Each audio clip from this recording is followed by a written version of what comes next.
Hey guys, Robert and Pika here. As we're gonna be going over to a new. Sorry, I gotta get a good intro.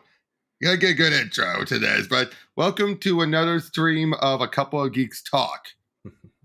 So yeah, we've got a good couple of topics to be going over. Kind of why we skipped last week because not that much to go over last week. And I overslept both days. Oh. That'll do it, right? But yeah, let's go over our first topic, shall we? With the Penguin calling him. First of all, good episode. Yo. Good starting. Good start. Yeah. I think about how they characterized Alberto in the beginning. I would have thought that this could have probably been more about, or I would imagine that this is what Victor Zsasz was before his parents died and he gambled his money away. I kind of got that vibe too, yeah.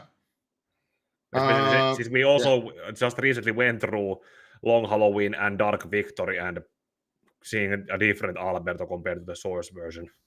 That's true. Also, with Carmine, I gotta say, it's hard to decide who's better. You know, John Turturro or Mark Strong, because they both do a good job. Yeah. For instance, Turturro just couldn't make it for scheduling, so they recasted. And they got a good replacement. They got a very good replacement. Yeah, not to mention flashbacks to dead to deceased characters. And if you have a character who's already dead, then yeah, you kind of have to. I know. But we're more here to talk about the Cobb from Cobb about the Cobb. And I'm sorry, the dumb reason. Although I will admit one of the guys involved with the show did acknowledge we set off a lot of fans, which I'm like, no shit, you didn't think you would? Yeah. Like I said already previously before we started, like it could be understandable as they pretty much established him to be something of a New Yorker or that kind of type person. So if you could go by the some kind of explanation that he is a son of immigrants who came from wherever to New York, then like in that Simpsons episode where they had to go back and forth and read values, they made a joke about the Simpsons becoming the Simps. The Sims. Yeah. And also makes kind of sense that at least they went over and said that his full name is still Oswald. Oh yeah, and Oz is a nickname. That's fine. I think we all knew that one. I think that was one of the more obvious ones. But you know, I mean, but just to change it that way just feels like just like how at least with Christopher Nolan, he kept their features realistic, but everything else was kept real, you know, true to the comics. Yeah, it sounds like a realistic and somewhat held back. Or this feels more like we're getting War for the Planet of the Apes, Matt Reeves, who, I'll be honest, that's my least favorite of the trilogy because it barely it builds up to this big premise and it turns out, oh, by the time they get to the humans, they've already been infected by the virus and now they're mute. Really? You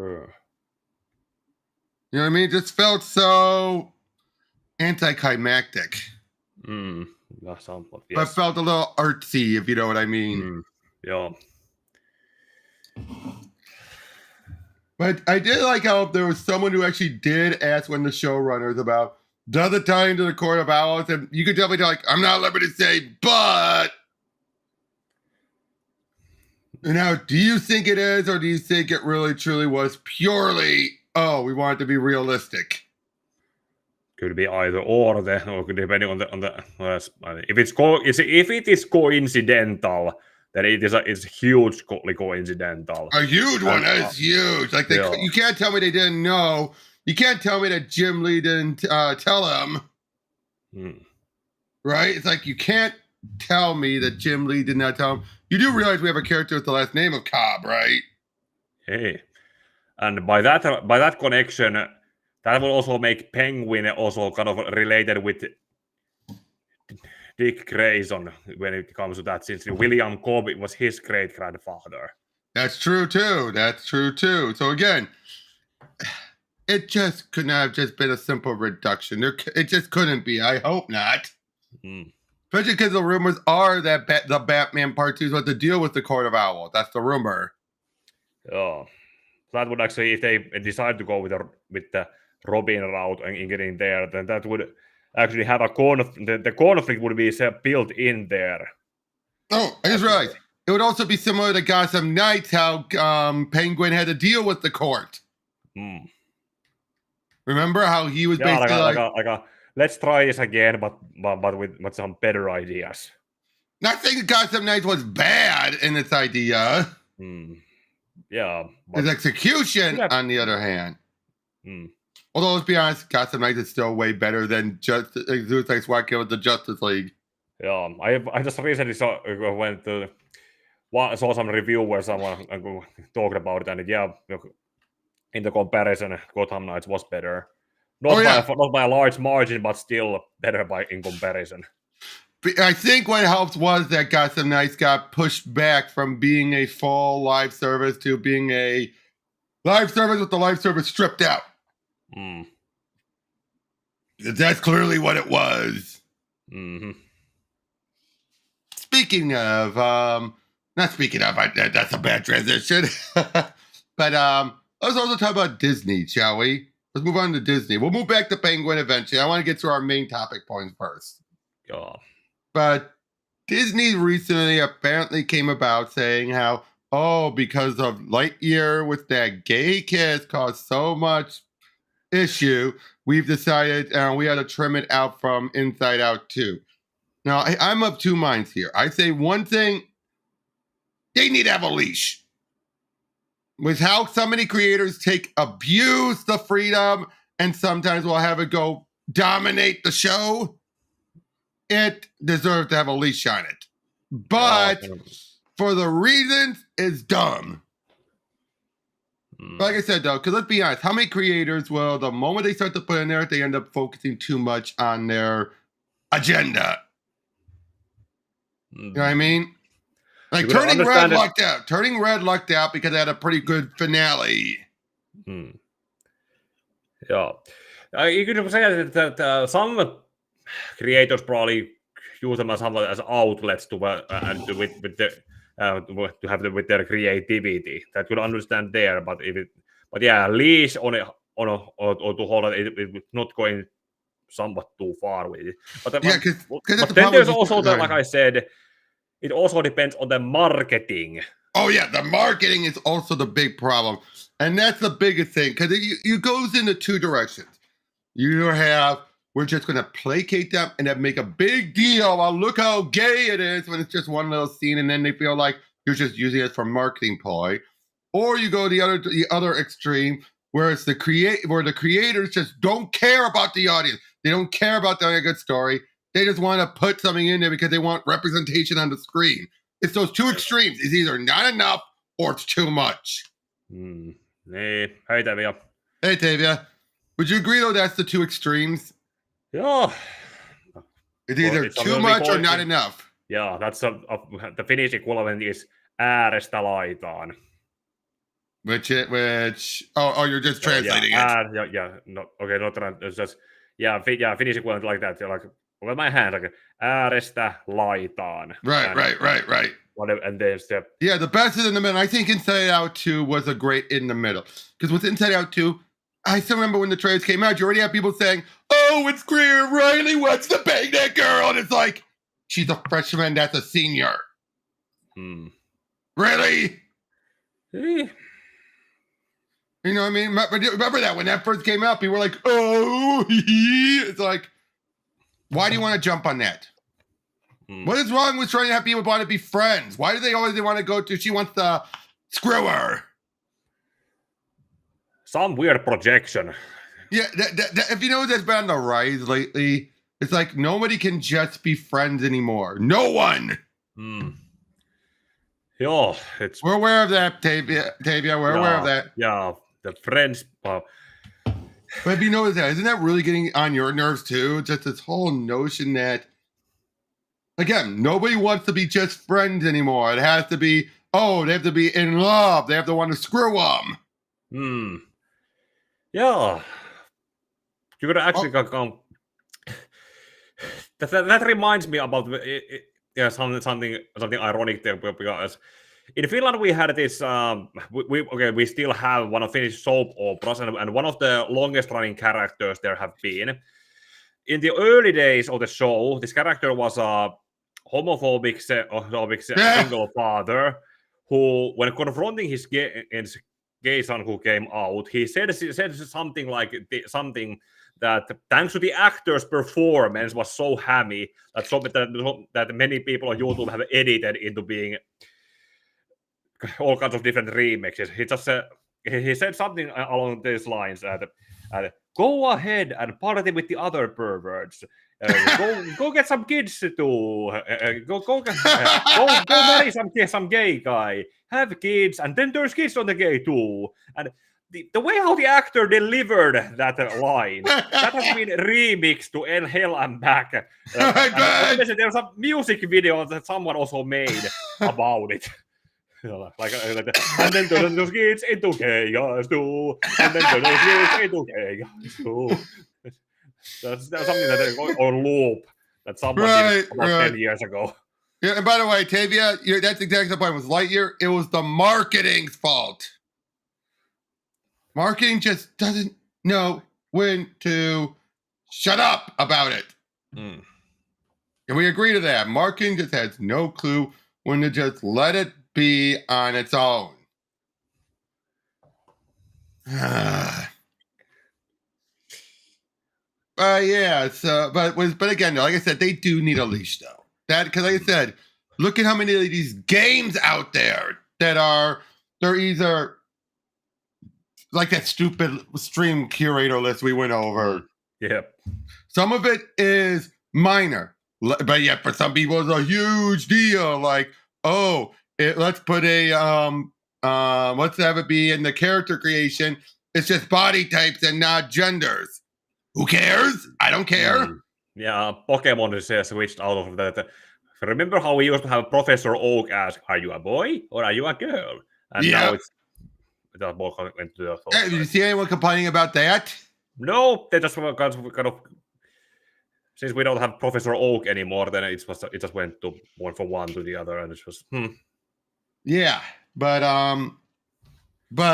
then you have stuff where the marketing, where the gameplay, that's where the problem comes from. When you have people who wanted to just put in their own stuff, and like Dustboard. I'm sorry, Dustboard is clearly a case where, while it's not that bad from what I've seen Tristan playing of it, it's clearly so agenda driven. It's like they don't even care for good gameplay as long as they're telling the story they want to tell. They just lucked out that it was actually entertaining if you actually play it. More or less. I still stand by what I commented on the chat. I would pay that band money to never play anything again. Then you have that. Then you have the dumb parts there. But how many other games out there where they just don't care about the gameplay?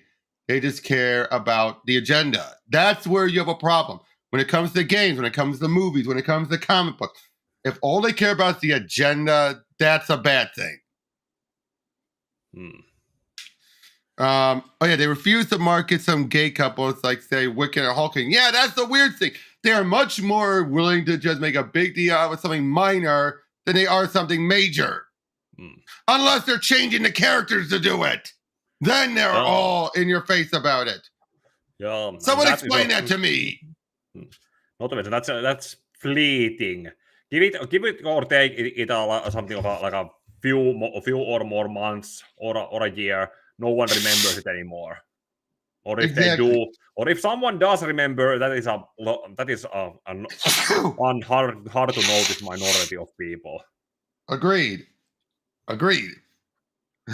Oh boy, I've been sneezing. But yeah, so since Tavia brought it up, you want to go over the solicitations just to see what's coming? Yo. Okay, let me just get up Newsarama. EC slate, and where's the Marvel slate? There's the Marvel slate.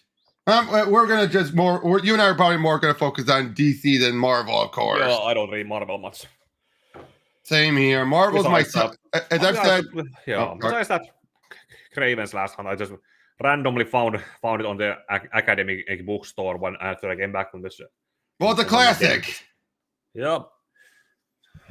So yeah, let's just look over this. Justice League Unlimited #2 is still Dan Mora and Mark Waid. Mm-hmm. At the Justice League grapples with the ramification of the Atom Project, a strange alert brings the team to South America. A horrific discovery. Can the elite Justice League strike force save a village from total slaughter? Plus, the mystery of the dark side heir deepens and dissension in the ranks forces Batman's had. So there's a backstory. Not one of Darkseid's offsprings, but someone. An heir, yeah. With the court, now we're having Zdarsky doing the Court of Owls. With the Court of Owls final reveal in the city in chaos, Batman's find the strength to fight a war on multiple fronts and save Gotham from disaster. The fate of Gordon the Riddler and all of Gotham. I'm glad for that. In this climactic issue so big, it takes 2 superstar artists, Jorge and Tony Daniel. Okay, I'm interested. Color me interested. What will that look like? Those two together, color me interested. The New Gods. Okay, the fact that Ram V was technically the first one to reveal about Darkseid's fate, because that's what the whole book is about. The ramification on New Genesis after Darkseid's death. Absolute Batman. Batman and Alfred have formed a tentative alliance, but the Black Mask gets some new friends too, and they're coming to Gotham to wreak havoc. Plus, discover the dark secret that will rock Batman to his core and make him question everything. Have you heard the leaks, the spoilers, by the way? Some of them, but might as well. You mind if I tell you? Yep. Okay. Gordon is actually the mayor. Mm-hmm. Barbara is a cop, and they're both black. They're continuing with the black version. Hey, so long as the main DC still exists, it's fine. Okay. And there's a bigger one. Yeah. Martha's still alive. So it's just Thomas that died. So which I can say, I realize, I think that could explain why they're still in solitude and everything. Alive as in she survived, or alive as in or did she fake her death and it's revealed as from what I understand, from what I've heard, is that she never died. Probably explains that why you could have Alfred not exist. I'm curious by this. Yeah, okay, it will. It's kind of like with Uncle Ben still being alive in Ultimate Spider-Man. If Ultimate Spider-Man can do it, why can't Batman do it? Okay, that actually works in the way that it's a very drastic different universe. And seeing how it works like that. Also, the thing about it, when they also some plans to, when they were trying to back in the early 2000s, the 2010s, when they also were trying to do something like that, they had also then decided to. I heard about that. Yeah. Oh, we got Al Ewing doing a Metamorpho book. Interesting. There's an ongoing too. I wonder how long it lasts. Who knows? Superman #21. Oh boy! The fact that this is setting some people we know off. Oh yeah, Jared also already had his piece of it. It's just a story arc. Yeah, and I gotta say, people are interested from what I've been hearing. This is kind of like the all-star that one issue, and compared with the also the Rebirth Superwoman. If they had it be pre-New 52 Lois instead of New 52 Lois, and if they didn't kill her off with the first issue. Yeah, it was. You ever want to go over that? Something I agree with Jared is about that they could have had probably both versions coexist if it wasn't for spite. I know they could have if it wasn't for spite, but I think it was also when it comes to Superman, I think it was both spite, but also to make it clear where they're standing.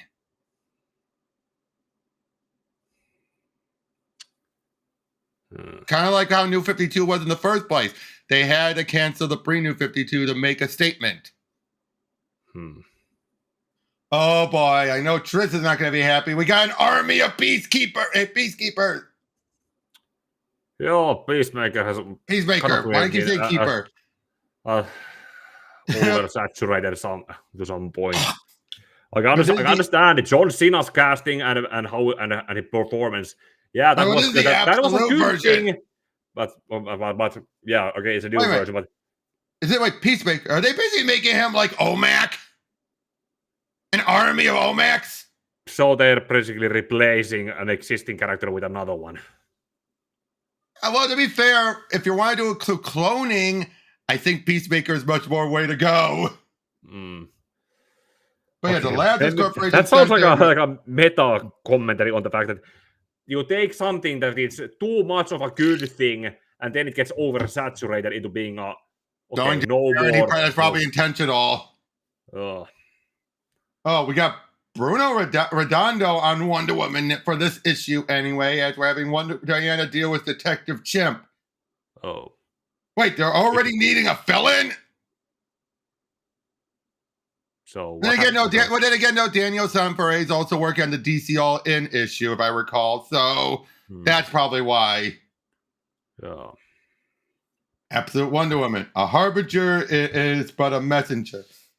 It is the tetracide that you must fear, for the tetracide leaves nothing behind. I would say I am curious by this Absolute Wonder Woman. It's got my interest. I'll be honest, I am getting with all these three absolutes, I'm getting the Ultimate Marvel Universe vibes. Only in this case, we don't have an Ultimate X-Men that I have absolutely no interest in. I'm sorry. Peach Momoko is fine as a cover artist, even fine as an artist, so long as she has another writer telling her what to do. She is not that good at doing both. Tom Taylor and Detective Comic. The streets of Gotham once red with blood. Blood that the mysterious villain known as Asima. Oh, please don't tell me there's going to be another Heartless. Asema. You know, Asema is a Finnish word. What's it mean? Station. I don't think that's it. Who's the scalpel-fingered creature collecting the plasma of young men? And what is Asima's connection to Bruce Wayne? Okay, I'm curious. They always. Now we're continuing on Mark Waid's. This is the last chunk of Mark Waid's weekly DC stuff. And why do I feel this was done to catch up the action numbering to get closer to the detective numbering? Because the detective got so far ahead because of their weekly event. You know, when they did the tower, the Arkham Tower. Why do I feel like that's part of the reason why they're doing this? That happened so fast. Did I even pay attention to it? Or did I check it out? That was Mariko Tamaki's run still. Yeah. Two worlds in peril. The one can be saved. Teaming with his fellow Justice Leaguer, Mr. Terrific, to defend against Acer's deadly machination. The Man of Steel is left on the defensive and out of options. Superman has to choose which realm to save. Earth or the Phantom Zone. Because remember, who's in the Phantom Zone that he would never want to lose? Mon-El. Totta tosiaan, hän on monella still there. And we know Zod's not in there. Oh, yeah, Zod is over doing his own colony in space. Actually, he lost that colony if you were actually read Neo before Zod. And Eartha is dead. And she was pregnant with his second child, so you knew she was dead.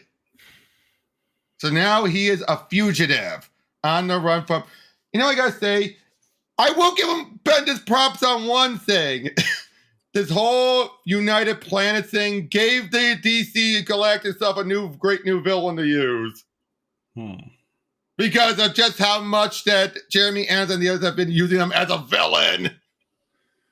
Have you noticed that? Ever since Jeffrey Thorne's Green Lantern, the United Planets have been villains because of the guy in charge. Joo, no, I think about it. I gotta give Bendis props for that. He helped lead up something that ended up being used as a great new villain for that's shaking up the galactic scale without making it be too powerful of a threat like Lady Styx. It's using politics to change it up. But again, he only got the ball rolling. It was the other creators that did it. But have you noticed that? The Zod books, even leading up with some of the stuff with Absolute Power, the Green Lantern stuff, they have shaken up the galactic stuff with the United Planets. Yeah. And in universe phase, because if the whole thing was John's idea. Oh, well, John's suggestion, but Clark did all the hard work. Ooh, good cover. At the Phantom Zone, prisoners rain down upon our heroes. Only the House of L stands in their way, and Superman will not go down without a fight. It's the brawl to end all Super Balls in the penultimate chapter. And then it all led to this. As the battle between Acer's Force and the heroes of Earth reaches its climax, the Phantom Zone is changed forever, altered from the ground up and ready for the new prisoners. But who of the super family will be amongst them? It's the shocking finale to the Action Comics Weekly.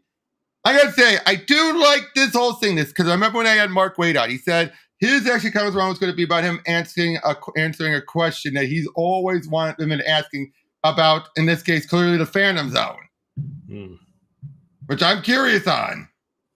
We got Dan Waters, that was Dexter Soy on Nightwing. After tragedy strike, Nightwing seeks to hold the gangs of Bloodhaven accountable, but alliances in the city may not be what they seem. And powered up spheric police officers hover overhead and seeking to dispense their own brand of justice. Batman and Robin, with Philip K. Johnson still on it, as the dynamic duo attempt to solve the mysteries of Memento's recent attack. Batman begins to fear that his bond with his son and partner is beginning to fracture. Already? Gosh. No, I get it. It's one of those cases of you have a new writer come in, so they want to do their take on it. I get it. And I'll say this. Okay, at this point, editor said, we have done this thing this many times. Do something new. I agree, but can I say to this? At least, unlike, say, Marvel was Iron Man, where they keep deconstructing the character and then never reconstructing it for the next writer to come on, and the next writer's like, I'm going to deconstruct Tony Stark further. At least at DC, they do reconstruct things before they end. Because seriously, what is left of Tony anymore that hasn't been deconstructed to dust? Oh yeah, they gave him his money back, but they didn't reconstruct that. They just gave it to him. Yeah, this is probably why I don't read Marvel much. Challenges of the Unknown. Now, I will say this. Christopher Cantwell has done a lot better, just like so many other people who at Marvel have not done good. When they come to DC, when they have a leash on them, they actually do good stuff, because I like that first issue of Plastic Man. Oh, that's why they pay. So we got Challenges of the Unknown. It's one of the things that are spinning out of Absolute Power. Can I tell you something that I realized with Tavia when he and I, it'll be premiering on Monday, going over Justice League versus Suicide Squad? How many of these books do they claim is going to be the big repercussion book of the event? Some, like the Justice League of America that came out of that event. Yeah, I remember that. Some of the other events, like the new Challengers that came out of DC Metal, Dark Knight's Metal. And they ended up doing nothing. Oh, why did they do that? They were set up by one writer and put to be worked by another writer, and where didn't have many ideas what to do with them. Yeah, I mean, and not that though, it was Justice League for the Suicide Squad. The whole ending was setting up both Lobo and Killer Frost. And then womp womp. Oh, I remember the Killer Frost. I'm not expecting a lot from this, but I am going to get it still, because I am curious. We haven't had the Challengers in a long time. We got the Superwoman special with Lois. Oh, she finally decided to go the Earth 3 route. Because I know. We still got the Batgirl book was dealing with Lady Shiva is gravely wounded, and so the fact someone's made a bigger deal about this, Cassandra is officially Batgirl because Barbara has stepped back. good. Took some time, but it's now. But they did it without having. I think they realized, why do we have to we don't have to make Barbara paralyzed to be Oracle. Yeah, I think Tom Taylor was the one who brought that up, and I give him props for that. He just had to be her back's been acting up because of what cured her. Yeah, like I said previously on my own, like have it be like a restrained cure that she can stand and walk, but not run. And maybe be in some kick. action, but not constant action. Yeah, and that's exactly what they've been doing. She can still join them when they really need her, but she can't make it a regular thing. So giving it to Cassandra is good. Oh, that reminds me about when back. I wish I was at this because some years ago when she was made Batgirl again and when it all. I remember doing some that get back into that wheelchair, but you don't. Well, she's still in a wheelchair, but she doesn't. Wait. She doesn't need to stay in it. Which is fine. Yeah, I am getting so tired of these uncovered, where it's just a cover gallery. At least have it be like that one Lieber Mayhew one, where there's actually a story to it. Oh, where it uses the cover to tell a story. I am so tired. Villainous villains anymore. Apparently Harley is reduced back to being a villain again, and Selina's always gone back and forth. And yes, Ivy is still a villain. Harley Quinn, case in point with Harley Quinn. Coming up on issue 50. Oh boy, wonder what they're building up to. Don't care. Poison Ivy. There's something about I do like how they're basically keeping her. She seems to always straddle that line between anti-villain, anti-hero. Oh, hey Bailey, how you doing? He's a guy I've had on my show before. Ah, okay. Hello to you too. Yep, Wonder and Catwoman. So she's still out on the run. Why does it look like Halle Berry's Catwoman? It's just weird cover weird art for the cover. And that looks like popcorn bath. Like I said, okay, that's better. Ooh, Frank Cho. Ooh, nice. Yes, it is Siva for Mara. No idea. Huh. Birds of Prey. Did you ever wonder what happen when small batch gets big? And whatever will Big Barda have to say about it? Meanwhile, 5 Amazon lives are on the line. Oh, and the entire Birds of Prey field team is caught in a twist no one could have anticipated. Okay. Batman and Robin Year 1. I am so curious by this book. It's Mark Waid still, but, I was just going to it looks like it deals with the Maroney family and Two-Face. Okay. Oh, understandable. If it's around the same, from the same similar kind of standpoint where Dark Victory got it. So yeah, Robin is new, Two-Face is very young, and maybe they fix up the whole how the mob. I doubt it. Or do whatever.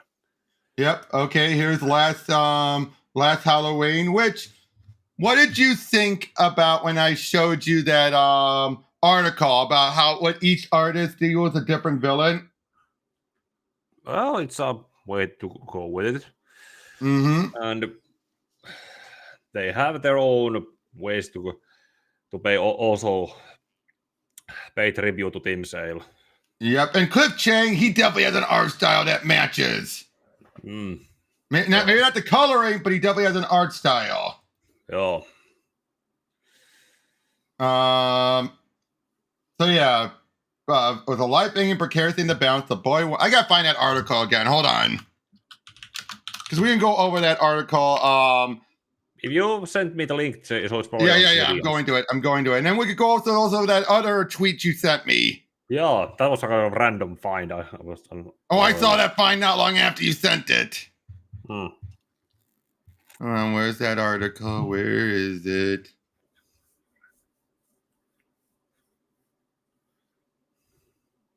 Okay, found that one. And I'll go to the tweet you sent. Okay, got that. We'll go over that after we're done with this. Okay.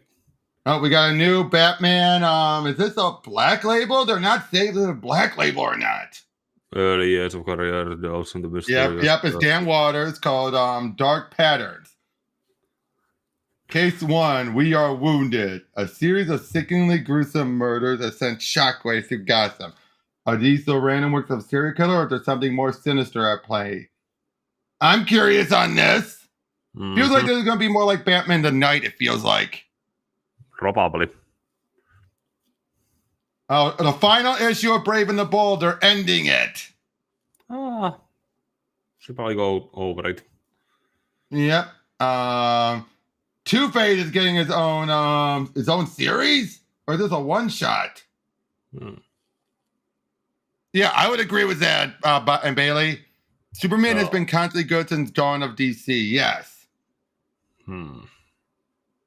Both have reached an uneasy peace. Now Harvey will use his skills as an attorney to resolve the conflict of Gotham's weirdest, most dangerous criminals, starting with Victor Zsasz. When Zsasz is accused of murdering a fellow member of Gotham's underground contingent, who better to prove a criminal innocence than someone who's been on both sides of the law? Okay, calling me intrigued. Yeah, that's actually something intriguing with when you go with the law knowledge that Two-Face has. Yeah. I mean, we saw a hint of that in Dark Victory. Yeah, and the whole there's also that No Man's Land is also where Gordon asks Harvey to defend him from Two-Face's accusation. That is still so. Yep. Oh, the super events have gone berserk. Plus, we have a team up of Batgirl and Jimmy Olsen. Ha! Yeah. Titans. So much for the Titans being one big happy family. Raven's acting strange. Again? We just got past the whole... Well, we haven't even finished that yet. Okay, but that's still a work in progress. JSA. Flashback to the events leading up to the previous issue. At the JSA investigate a break-in at the observatory. On thoughts on Superman's past as Superboy, including having Smallville call itself the home of Superboy. I'm fine with that.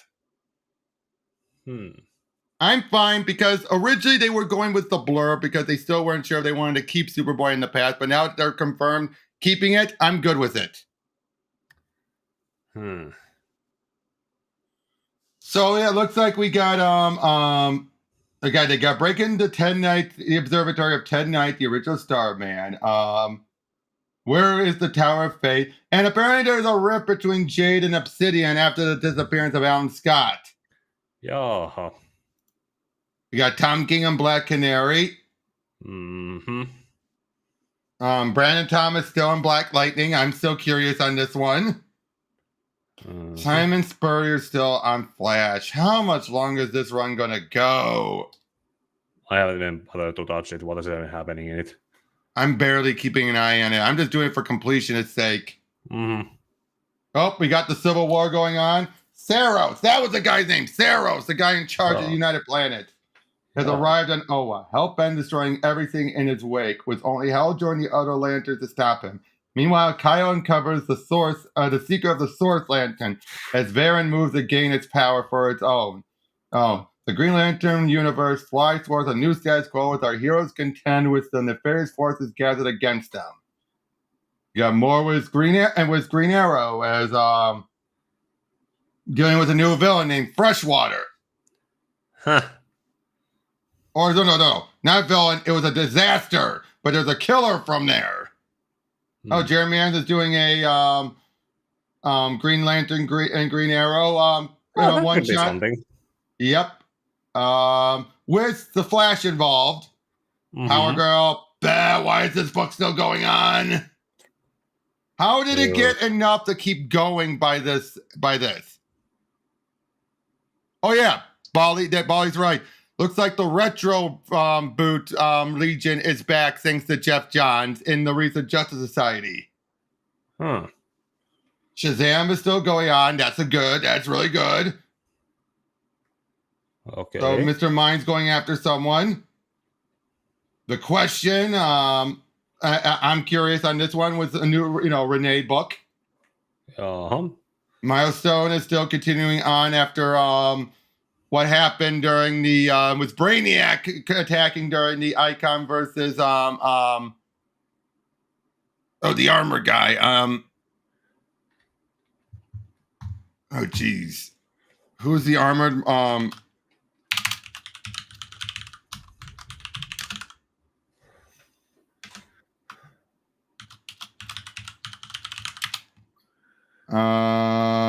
Hardware. Mom. Don't care about these horror present books. Nice facsimile. They're still continuing on with this facsimile for Crisis. They're covering all the issues. Yes, Flip. Yep. Oh, it's Batman, Santa Claus, Silent Night Returns. I cannot wait for this. I love the first one. Yeah, they still hold the base of it having it be like a sequel to a story that was never told, and Batman knowing Santa before. Which, let's be honest, given all the Silver Agey stuff, wouldn't put past him. So yeah. Oh boy, just look at these covers. Oh, I get it. It's the most awesome rescue team in Christmas history. Mary Marvel, Robot Man, Metamorpho, and Etrigan the Demon. That is pretty awesome. So yeah, they're doing with the Hollow Kingdom, things like that. I cannot wait for this. Oh, must be Green Lantern Dark. That's the Elseworlds. Curious on this one still. So okay, apparently they're putting a pause on that Green Lantern. Actually, let me double check something. Hold on. November DC. I want to double check something about that Gotham by. So they reduced it from 12 to 6. But would that mean that the later issues have been compressed? Probably, because I remember. Did you remember originally said it was going to be 12 issues? No, I didn't even know it would be that long. But by that it would go to. How much is this going to be rushing now? If they compress the remaining issues with the story they were planning to tell. I know, right? On.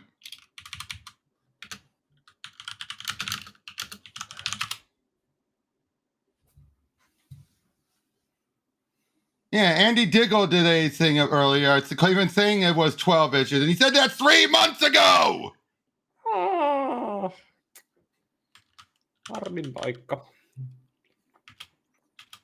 Yeah. Unless my only thing I can think of is it was originally 12 and now it's reduced to 2 separate minis.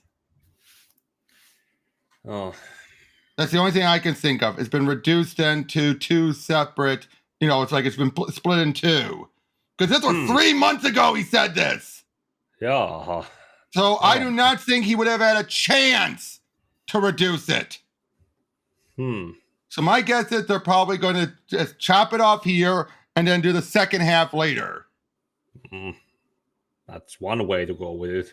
Because like I said, this was 3 months ago. He couldn't have rewritten it.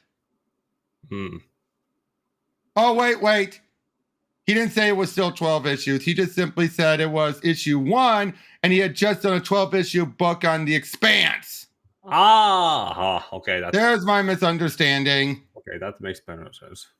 So, hold on. Let me double check if it was supposed to be 12. Yeah, everywhere else said it was supposed to be 12 issues. Okay, so then it won't be as compressed and rushed. Yeah, well, again, who knows what's going on here? Who knows?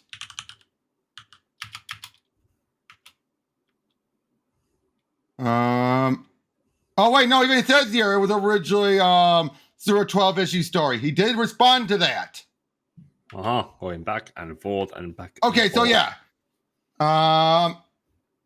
Yeah, so definitely looks like this is definitely going to be a case where it was split. That's the only thing I can think of. Oh, Let me double check DC October solicitations. Let me just go backwards on the solicitations.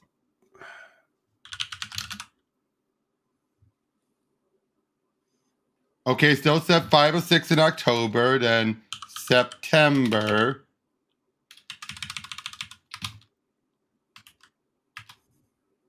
Got some by Gaslight. Oh, it was by issue 3, it still said 12. Wait. 4 of 12? When is it issue 3? Whoops. Maybe I shouldn't take that one seriously. Ooh.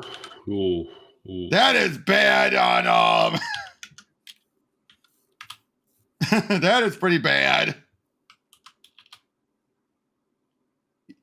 Wait, then it says here Gotham by Gaslight issue 3 of 6. Yeah. Okay, something is really going on around here.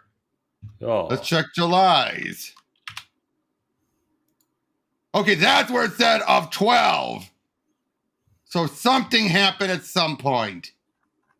Clearly. And yet I have not seen anything. Normally even Bleeding Cool is on that.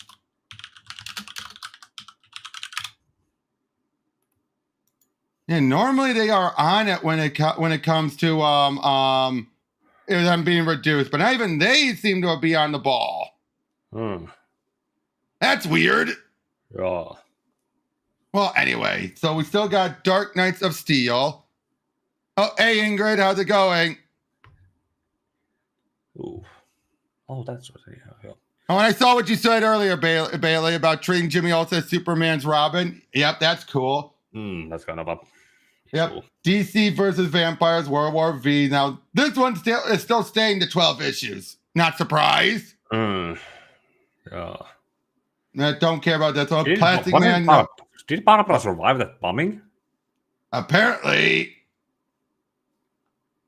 Plastic Man no more. I'm still curious on the way. The first issue was good.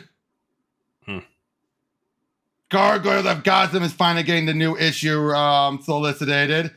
Raphael Grandpa is probably just taking his time. Because that's been constantly pushed around. Yeah, when you're both writing and drawing it. Especially with as detailed artwork as he does. Yeah. Jenny Sparks is still going on. Still not sure how I feel about that book. Oh. Batman Full Moon is still continuing on as well. Oh, that sort of thing. We got one of their anthology books. Batman Smells Robin Laid an Egg. Little Batman Months 1. I'm so surprised they keep on doing these Batman Scooby-Doo books, but hey, if they sell, I guess that's why they still keep going. And that's it for that. And no trades. Yep.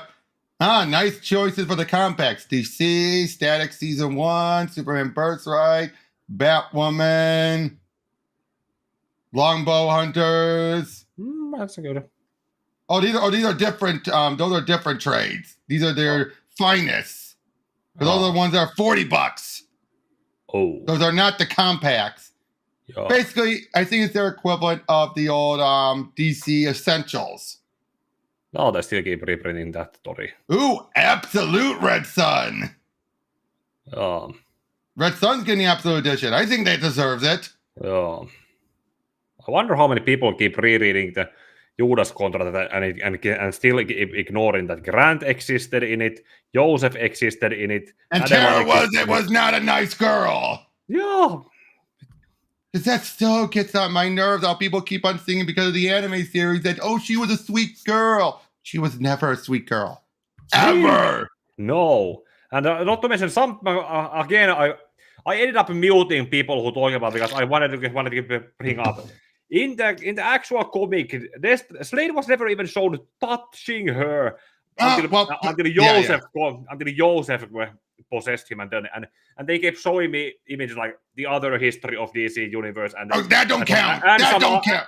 And some other story written by other people after the story had already been told. That doesn't count. And again, other history, yeah, really truly thought animated terror. He wrote it like animated terror. Yeah. Oh, but I agree with Bailey. The compact line has been brilliant. Oh. Yeah, I'll be honest. That is just a great idea. Oh. Yeah, so Marvel will just breeze through. Yeah, since I haven't I think the new Ultimate Series is the only thing I have been reading. Laura Kenny's built back as doing Wolverine. You do know that there's now 2 X-23s running around, right? Oh. Well, now I do. Yeah, there's a version of her that basically oh, hey, Michael, by the way. There has been a version of her that got stuck and aged up to be a full-grown woman and everything, an older woman and everything. And then one of her clones is running around that's more representative of her. It was basically a case they have it be, let's drastically change her, but still keep her running around. Oh, new Venom. I gotta say, Al Ewing's Venom run has just not been that great. And I pretty much fell from the wagon on how Venom actually has been since long time ago. Agreed. Your friendly neighborhood Spider-Man that's leading into the upcoming show. Uh-huh. The Time Variance Authority is actually now being part of the mainline universe. Really? And it's written by one of the writers of the Loki show. Huh. Infinity Watch is getting his own thing. It's getting a mini. I wonder how important that's going to be. Wait. Why is there a different writer on Spider-Man? Huh. I thought it was supposed to be Joe Kelly. Okay, at the very least, Seb Wells runs out. And no mentions of... What is this? Wait, was this stories with the half different writers? Hold on. Was this stories with the half different writers? Or I thought this was to be purely Joe Kelly. Yeah, it's supposed to be purely Joe Kelly. What the heck? Is this an event tie-in? No, this is the actual main Amazing Spider-Man book. Huh. What the heck? Let's see if there's any lookup about this. Hold on, because what the heck? Who is this Justine Ireland? I think I have heard that name mentioned some here and there in thinking critical reviews somewhere. It's a familiar name. I just don't remember what the context of. Okay, so according to this, it was actually Justine, them both doing it together. Okay. All right, it is both of them working on it. Okay. Okay. I decided to look up Bleeding Cool for that. Huh. Halverine, that's Halverine is actually Dakin. Yeah. Okay, I have some know who Dakin is. So Ultimate Universe 1 year in, and apparently they're having White Fury in this universe. Huh. Well, interesting. To have him back. Ultimate Black Panther, cool. Been keeping up with that. Probably to differentiate him from the now mainstream version. Agreed. Wait, it says there's a we don't see that cover. There's a Frank Miller cover somewhere. Season's greetings from the Parker family. But why is Peter acting so strangely during the most wonderful time of the year? And what's got Gwen so concerned?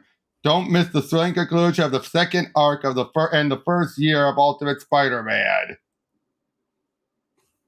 Ultimate X-Men. Again, just still not a fan of this. Yeah, haven't bothered to watch it, but I haven't heard much good about that either. So we got Ultimate 7. It's going to be playing off of in the previous issue. Oh, Deadpool team up. Deadpool and Rob Liefeld's final issue of his final Deadpool story. And apparently he's going to have Spider-Gwen in this. Interesting. West Coast Avengers, whoop-de-doo. Sabretooth, the dead don't talk much. Okay. Storm is having her own book going on still.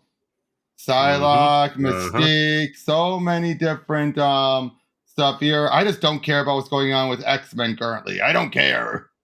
Yeah, but most of what I hear about X-Men in the comics these days is just what I have heard from.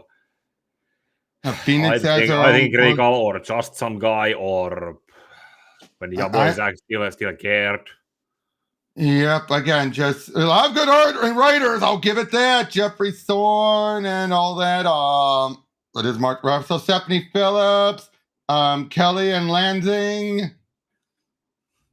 So it's not that I don't like the West Coast Avengers, but Bailey, just not interested in the book. The only books I've been interested in, like this Wolverine Revenge. Of course, that's Hickman and Greg Capullo, and it's clearly a separate universe. Avengers, it's been all right. It was Fantastic Four, but then you have, well, they're done. They've already finished up their facsimiles of Secret Wars. Miles, Spectacular. Surprised that's still going on. I didn't realize that was an ongoing. So glad that Weissman's actually working on something like that. Spider-Boy still going on.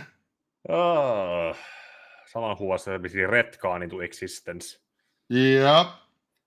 Pet Pool, really? Captain America. This one I've still been enjoying, and you do know this arc. He's having Cap, Spider-Man, and Thor, the 3 main books that JMS worked on. Iron Man, all right. Hulk. Been loving Philip Kennedy Johnson's Hulk. Wow, the fact that I've given up with Marvel Zombies should speak volumes. They started that. That's something I noticed also maybe on Read Comics Online. And another zombie event, and now but it's I just don't even care. The Last of Us. Yeah, I just don't even care. Groot has sneezing on Captain America, and poof, now we have a new zombie plague. Yep, apparently there's going to be a spoiler cover. Woo. Oh, and Immortal Thor has been so damn good. We got a new Alien miniseries, more still with Star Wars, that they're doing the Battle of Jakku. Probably because they know no one else is going to tell that story. Yeah, so let's get on to that interview. Oh. So yeah, it was Jeff Loeb. The last Halloween was initially devised by you and Tim Sale years ago. What was the kernel that began the idea for this seminal Batman story, and how did it become? Is it sick? On.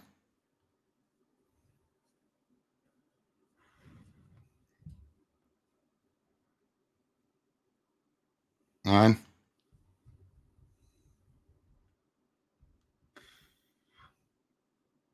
Well, while we wait for that, I'll just show my editing is currently at this point. I'm editing this point on my Dark Knight Returns video. Cool. Okay, sorry about that. The last this all began around 2021. We were coming up on one of the anniversaries for the book. For me, The Long Halloween will always be part of a 6-part set. It's the 3 prequels, which were the Halloween specials, The Long Halloween, Dark Victory, and Catwoman Win in Row. The 6 different stories that Tim and I did, along with Richard Starkings. In the case of Dark Victory, we had Mark Charles as our editor because we had lost Archie Goodwin. I had been running this little operation called Marvel Television, and during that time, I was not writing comics for about a 12-year period. Yeah, given the books you were coming out beforehand, probably a good thing, Jeff. I came back to Tim and said, I think there's a last story, a story that ties up any of the breadcrumbs that we left along the way, as well as answering the hard question, which for me was what happened to the Falcone family?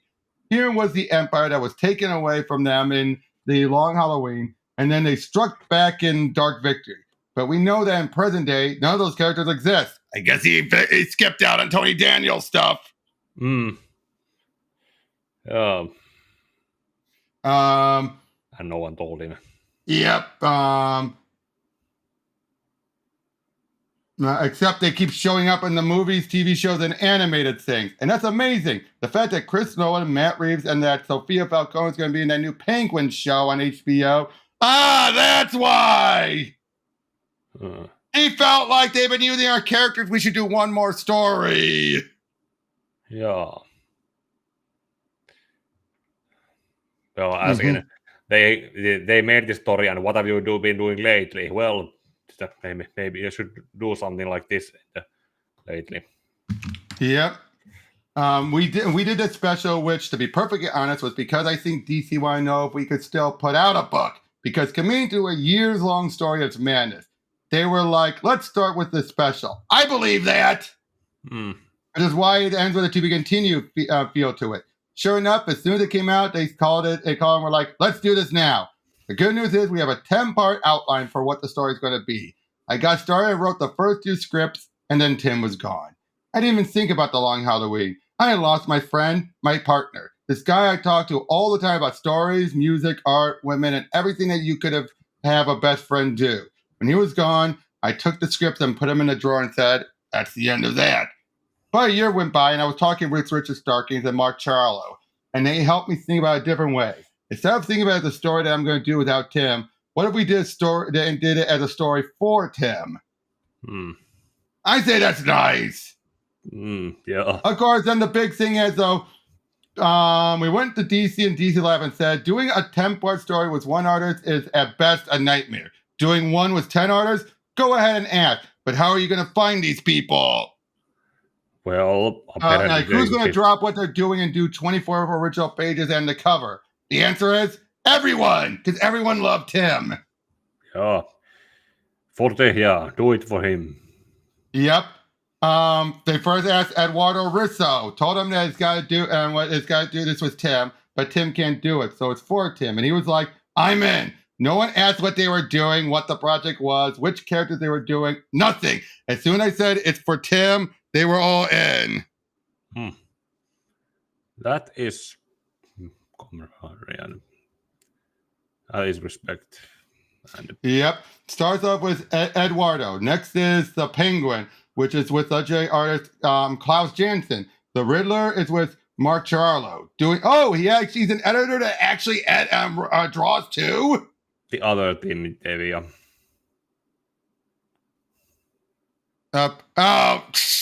Really, Tevia? When we say Tim, we're talking about Tim Sale.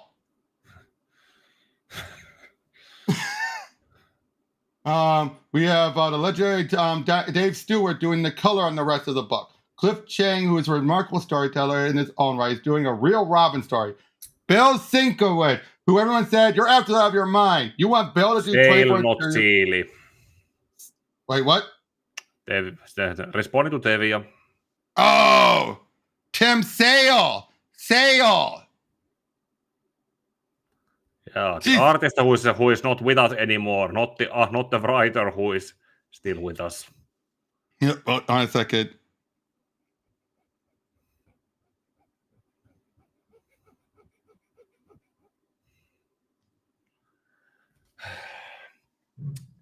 Sorry, guys. I'm just getting an email that I'm replying to. So, but yeah, everyone's like, you're absolutely right. You want Bill to do 24 pages before the year 3000? Bill was done before everyone else. I would call up the other artist and go, Bill's done. Where are you? I love that. And he's doing the Joker. Enrico Marini, who is brilliant European artist, is doing Mr. Freeze. Dave Johnson is doing Poison Ivy. Becky Cloonan is doing Solomon Grundy. Chris Samini is doing oh, they don't say who he's doing, but it's oh I know, I went back, I scrolled down. Is doing Catwoman, and Mito Scalera is doing I did the Batman One Bad Day, Mr. Freeze. Yeah, that was that one story that we actually sort of good concept on how would live action modern Robin costume look like. Or that's what the Batman news review on that issue said. Yeah, just a sec, just 1 second. Just one quick second. Sorry. I mean, if you want to look over and read over while I'm going over there still, you can.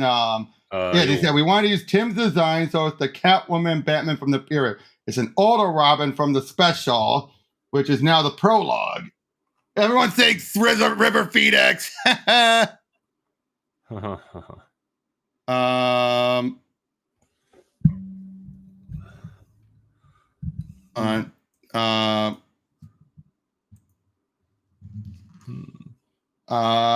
yeah, it's 24 pages, no ads. Do that. Again, so those are the villains we're gonna have to deal with. Oh. And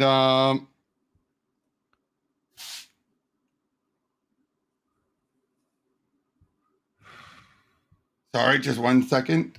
Joo, kyllä. Minusta love letter the Tyrion when Tim and I first met, you can't really imagine what the two dissimilar people in Seattle and Los Angeles. Yep. This is talking about their, the backstory and everything. Basically it explains why they did all of this.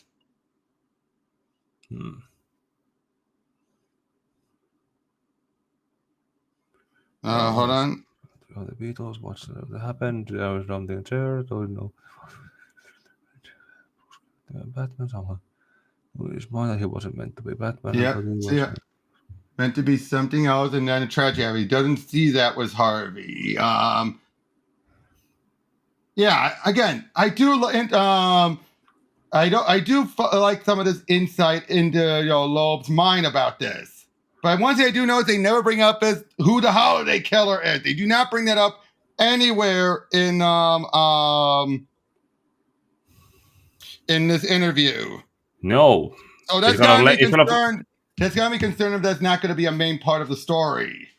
Or it could be one of those that that the breadcrumbs are there, and it's revealed as something that if you pay attention to them, and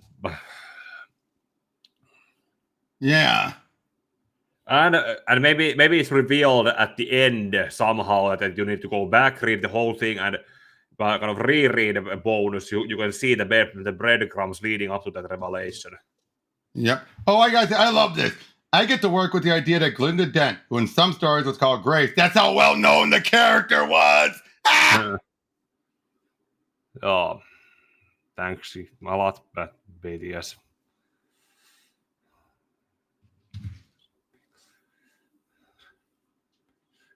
Got the opportunity to say, no matter what Harvey became, she loved him because he could see him as a man you loved. When you have the kind of stuff like Dick Grayson looking at the Batman going, that you can do this, don't really.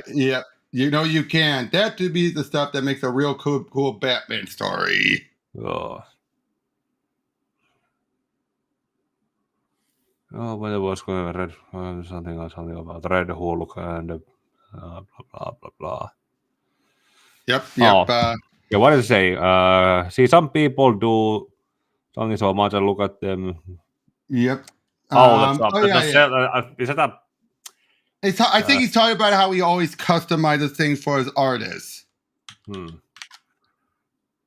Okay, yeah, Tom King does do that. Agreed. They both do that.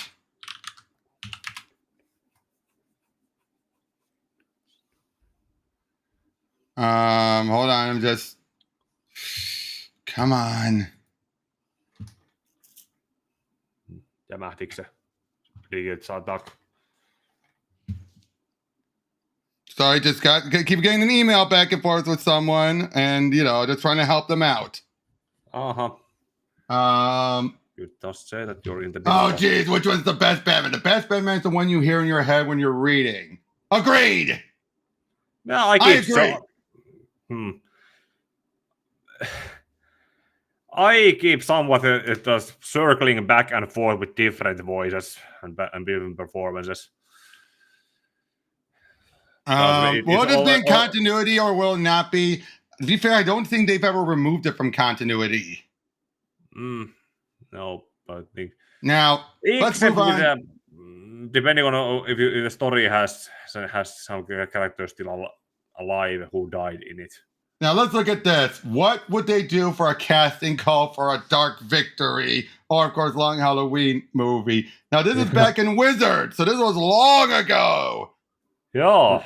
Russell Crowe, back then, I could see it. Nowadays, hell no. Yeah, he has aged and not really let himself go. Or at least those last few images, but I saw him that he has really somewhat let himself go.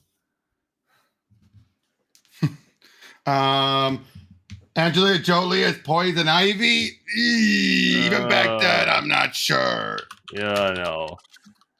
Oh, John Malkovich as Calendar Man is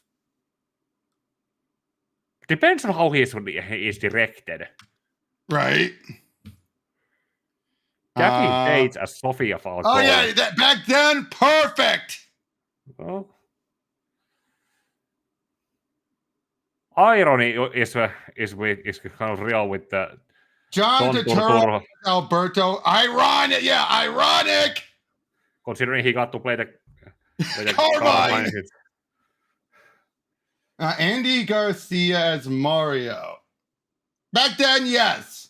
From the Untouchables. Steve Buscemi as that version of Riddler. Oh, heck yes. Cause how he was in Catwoman. Yeah, that's the version.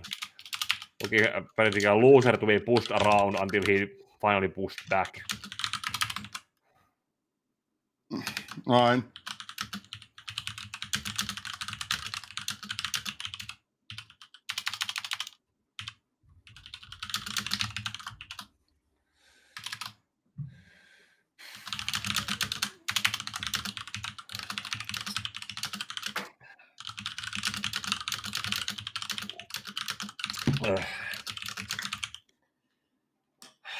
Okay, but still though, and this is not that bad of an. Wait, Jennifer Lopez. Okay, that's scary. That's actually a perfect matchup. No, I mean that. Look at that. Ray Liotta. Oh, what happened to that guy? If he's no longer with us. Oh. I don't know if I see him as Joker though. Yeah. Ranking. Oh God, this one. How old is it? Very old. I remember even Christopher Nolan talked about maybe Frankie Muniz as Robin if they got to it, but never got. But obviously, they never got. Yeah. Wait a minute. Who is this as? Yeah, I have no idea. Why is it Guy Pearce. Ah. Interesting. Gillian Anderson as Janice. That would have been fun. Kind of. I would be considering how she's drawn, like even that issue and the later panels that she was also shown. I would be more as a blonde version of Johnny Lynn Keefe, or that's who was in in Prison Break. Mm-hmm. Was one of those who was trying to enforce that the prisoners that managed to escape, that they in season 3 they introduced her character. She was the Gretchen Morgan who went by as Susan B. Anthony as an alias for when she was working, and blackmailed them into. When season 3 of Prison Break, they got told that Michael ended up in prison while Lincoln was free. So they could have gotten him out sooner, but she basically blackmailed him into staying in the prison so that they could get someone else broken out of there. Now, look-wise, Jennifer Lopez would have worked. Acting-wise, I don't think so. Yeah, it's kind of with this. This is a kid where they're just going purely by look. Yeah. This is why we have professional casting directors who actually go with predict the future. So apparently that might have been Kevin Spacey as Two-Face, which would have been the big splotch. Okay. Yeah, but hey, that would have been an interesting choice too. Yeah. I mean, if that's the case. Yeah. Again, but the fact that Turturro ended up, just the irony there. Yeah. Steve Buscemi, again, for this version of Riddler, yes. But yeah, Cassie Bates definitely would have had the look for Sophia Falcone. Which I say, I'm not sure where I feel about her looking nothing the same. You know what I mean? Yeah, it's kind of give or take at this point. Yeah, definitely. It just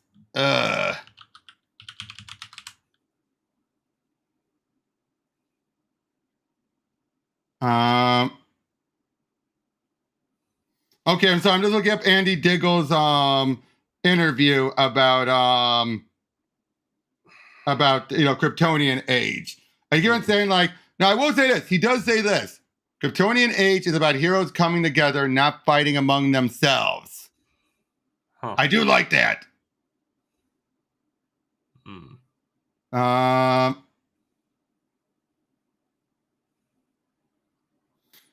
But yeah, it looks like they decided to go completely different with this one, make it its own self-contained.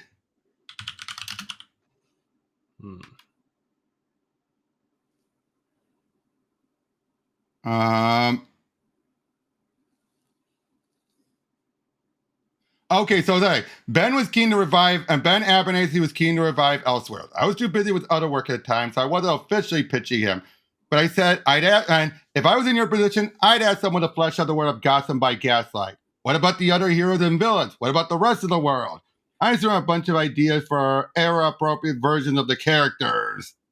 That reminds me, what didn't they actually sort of try to flesh out the Gotham by Gaslight world in that MOBA game version of that was called Infinite Crisis?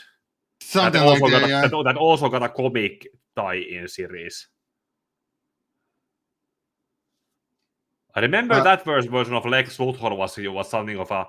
They suspected that he was a bad guy because of other versions, but he was still kind of working as a good guy. Right.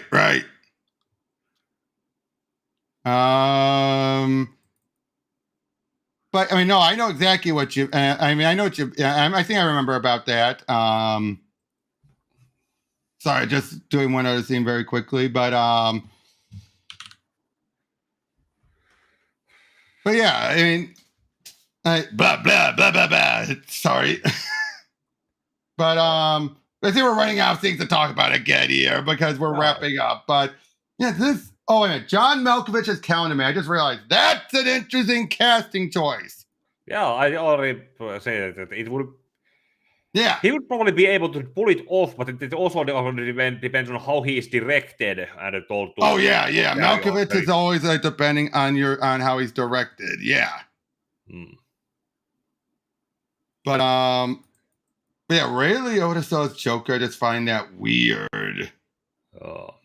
But I got Russell Crowe. Nah. Again, maybe back then. Maybe. If you go about this one panel image, then.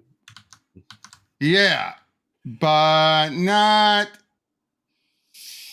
No, I just can't.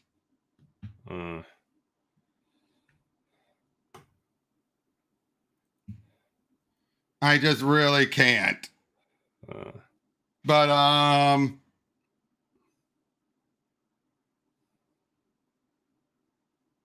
But yeah, so so I mean, is there anything else you want to bring up? Not much to bring up anymore. Really? We had everything to bring up and talk We went over Penguin. We went over the Disney stuff. Yeah. We went over. Well, I could bring up. I did want to maybe bring up a little bit, but I don't want to get into a mean-spirited rant about something. Okay. But yeah, so I guess we could wrap up a little early. Well, yeah. Yeah, these things are always stream of consciousness. I mean, unless anyone in the chat wants to ask anything. Yeah. Okay, besides Stevia, who's still here? Yep. Yeah, who's still here, guys? Anyone? I see, yeah, we have about 10 people here.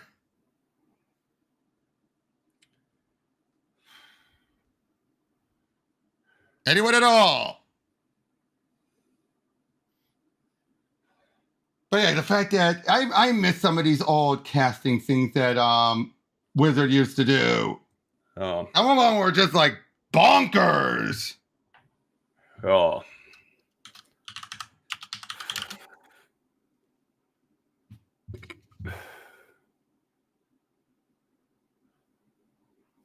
Bailey's still here.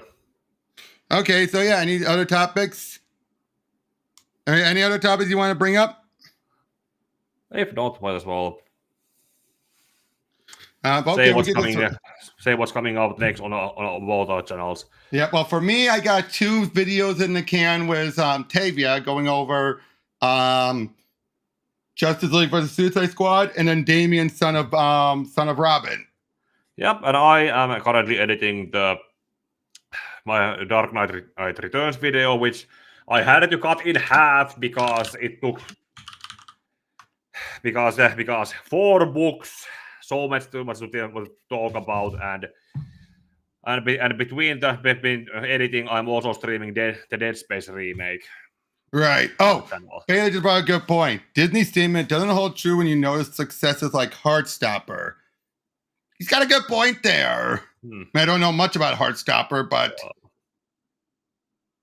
yeah, I mean that is a very good point there. Yeah. Oh, sorry to hear that, Michael. Get well soon. Yeah. Oh, yeah. Feel better, Michael. Feel better. But as far as with me, I mean, well, I did get one interesting book in the mail recently. Been on a bit of a mouse kick, and I actually got now what I guess you can consider the Mouse trilogy of a way. Mouse the complete version, the entire main graphic novel. Hold on. Actually, let me just stop sharing so I can show that again. Oh. Then you've got Meta Mouse, which was an entire behind the scenes. And this was basically a big interview that Art Spiegelman had to answer 3 questions. Why the Holocaust? Why mice? And why comics? And throughout that, he's been interviewed by a woman named Hillary Shute, who then did Mouse Now, which is a selective writings and critiques on Mouse. You know, people's very different reviews and everything. One of which includes Philip Pullman of Golden Compass fame. Oh, but yeah, so most of these are all, like I said, just selected, you know, articles and everything they got the permission to do. So yeah, it kind of makes up a trilogy of it. A very unique trilogy, I should say. The product, the behind the scenes, and the responses. Yeah, I also another thing called. Yeah, now that it's shown again. So yeah, so 2 videos coming on this. Yep. Then I'm streaming Dead Space remake. After that Dead Resident Evil going back to RE2. Remake. Yeah, and then I found on a bargain because I went through Final Fantasy Remake and Rebirth. I got the Switch version of Crisis Core. No, you're just playing that. You're not going to be streaming that, right? Or are you? I can do both. All right. Maybe. Anything that's coming up that you're looking forward to? Like anything movie, game wise? Mostly going over with the Sonic stuff, with the Sonic 3 coming out in December, and can't wait. And Sonic X Shadow Generations. Well, actually, just so I can show off, I'll show off some things I've gotten recently. Well, there's Coral Island, but I have Dead Rising Deluxe. Oh, cool. Broken Sword, Shadow of the Templar Reforged. Oh. Frostpunk 2. Mm-hmm. God of War and Ragnarok. Yeah, I have streamed both. Not actually back and forth, but almost back and forth. I had Kingdom Hearts 1 in the middle. Yeah, I've been also going over the Phoenix Wright Ace Attorney game because I got the Investigations collection. Oh. So pretty much everything Phoenix Wright's been collected on PC except for the Professor Layton crossover. Oh, Dragon Ball Sparkling Zero does look amazing, but that's still like a month away. Oh, another game I highly recommend. You might be interested. Fallen Aces. Huh. It's a first-person shooter that's done with this noir, this comic book style, but it's a film noir. Other games I've gotten recently that I've been going through, the Talos Principle. God. You heard of those games? Yeah, I'm aware the Yahtzee Crossank had it be like one of his best games of last year. Yep. Have you gone to the Blaster Master trilogy? I was supposed to look it up, but yeah. It is so good. I have Steam open. Yep. Just so many games that I've gotten, but these are my recent ones I've gotten. Okay, hey, helps that I found out that it turns out through PayPal I could do the whole split thing across different months. Huh.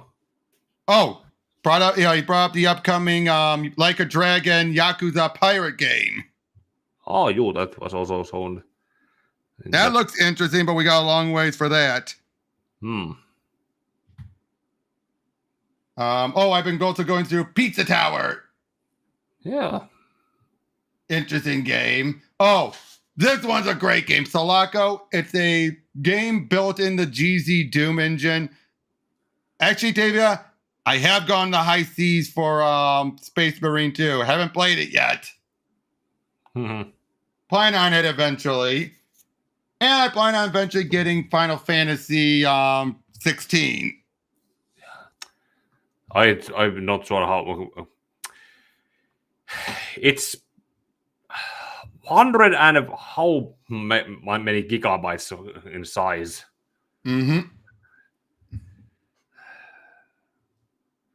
Okay. Oh, looks like Tristan's playing Coral Island right now. But Frostpunk has been really good. But get this, one of those sequels that drastically changes everything. It's more a sequel to the setting than it is a sequel gameplay-wise. Like, it's still similar gameplay style, obviously, but very different mechanics across the board because it's a very different setting. I find that interesting. You don't know many sequels that do that. Where it stays true to the spirit, it's continuing the lore, but the mechanics are all drastically different because it's a different setting. Have you ever played the first one? Not that I think I recall having. Maybe the marketing probably could have. You really should. You really should, dude. You really like it. Yeah. It's basically it's a city builder. It's a city builder game. Not one that you would want to stream. I mean, you could, but it can also get boring. Yeah. It was the background music that is also that other. There's barely background music. Yeah, well, that's another thing then. There is some, but it's some that kind of ASMR style music.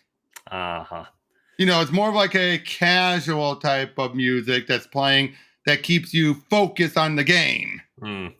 Yeah, because I have also been trying to figure out what background music you to use with the Dark Knight Returns video. Oh boy. Too bad you can't actually use that old Nolan music. Too bad you can't use that. Yeah. I was also because with the transitioning song also because I was planning to use that what was that Miracle of Sound song that went rise from the ashes, make a fist of your pain, and something. But if I get the last few videos where I used his music that they have gotten claimed, despite the fact that he has said in some statements that it's okay for people to use his music, that's free advertisement, but some companies that he's aligned with, they keep doing those claims. Of course, I hate that. And then, of course, you also have copyright trolls. Yeah, it's kind of annoying also when I did the Superman vs. the Elite videos re-upload this week. Yep. Because in the beginning, I had some short track from the original I Am Here version from Sonic Frontiers, and for some reason it was recognized as the revised version, which I had already used in the Reign of Superman video. Weird. All right, but now we can start wrapping up. Thank you so much for joining me on this one, Pika. Well, hopefully we can come up with more topics for next week. Yeah. Until then, we'll see you guys on the next one.